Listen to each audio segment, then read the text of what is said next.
మనిషికి వచ్చే శారీరక రుగ్మతలను ప్రకృతి ప్రసాదించే ఔషధాలతో పోగొట్టుకోవచ్చు. మొక్కలు, పండ్లు వీటి వల్లే మన ఆరోగ్యం చాలా నయమవుతుంది. అలా ప్రకృతిలో అందమైన మొక్కగా పేరొందినదే బిళ్ళగన్నేరు. ఏంటి పిచ్చి మొక్క అనుకుంటున్నారా? కాదు, అద్భుత ఔషధాలు కలిగి ఉన్న మొక్క. ఈ మొక్క ఎక్కువగా పింక్, తెలుపు రంగులో ఉంటుంది. ఇవి ఇంటి ముందర అలంకరణకు, అలాగే గార్డెన్లో ఉపయోగిస్తారు. కానీ ఈ మొక్క యొక్క ఆకులు, పువ్వులు, వేర్లు అనేక వ్యాధులను నయం చేస్తుంది. క్యాన్సర్, మధుమేహం వంటి వ్యాధులకు ఈ మొక్క చెక్ పెట్టగలదు. బిళ్ళగన్నేరు యొక్క ఆకుల రసంలో పాటు వేళ్లను ఎండబెట్టి పొడి తయారు చేసుకొని రోజు డికాషన్ మాదిరిగా తాగుతుంటే మన ఆరోగ్యం చాలా మెరుగుపడుతుంది.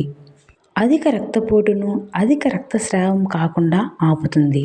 తలనొప్పి వంటివి తగ్గుతాయి. గాయాలు, పుండ్లు ఉన్న ప్లేస్లో ఈ ఆకును నలిపి పేస్ట్లా చేసి అప్లై చేస్తే వెంటనే తగ్గుతాయి. పురుగులు, కీటకాలు కుట్టిన చోట కూడా దద్దుర్లు, దురదలు పెడుతుంటే ఈ ఆకును అప్లై చేసుకోవచ్చు. ఇది ఎక్కువ పరగడుపున తాగడం మంచిది.